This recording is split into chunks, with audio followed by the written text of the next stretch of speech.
The internet used to run on trust. Now it runs on verification. That shift is creating the first major market opportunity. I want to highlight the trust infrastructure. Simply put, people no longer trust the internet the way they once did, or even your phone and text messaging. They want proof that things are real, secure, and accountable. As a result, roles focus on verifying identity, protecting data, tracking actions, and maintaining clear records are positioned for long-term growth.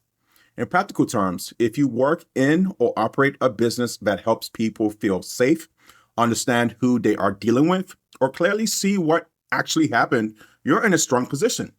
After this presentation, I'll share a Google Doc outlining the full range of jobs and opportunities connected to this space.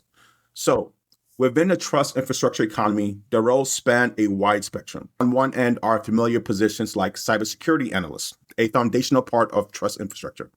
On the other end are emerging roles most people haven't even heard of, such as workplace verification specialists. And I admit, I've never heard of that term. Let's start with the obvious. A cybersecurity analyst focuses on protecting an organization's systems, data, and networks from digital threats. They serve as their frontline defense for information security. At the other end of the spectrum sits the workplace verification specialist. This role signals something deeper than technical risk. It reflects the breakdown of assumed trust inside modern organizations. Let me explain. For decades, companies operated on a simple assumption.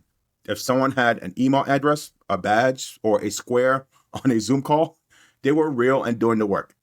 That assumption was always based on good faith, and today it no longer holds. You have AI avatars, voice cloning like in a Terminator, automated agents, deepfake interviews, and credential spoofing are quietly eroding the social contract of remote work.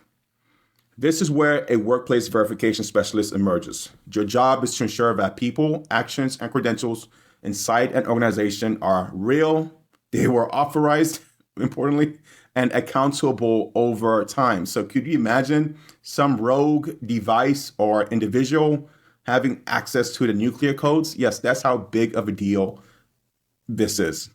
Trust can no longer be assumed simply because someone has a login, a badge, or job title. Yeah, welcome to the new age.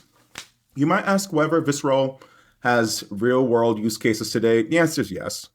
What's new is the label, not the function. Pieces of this role already exist across many organizations.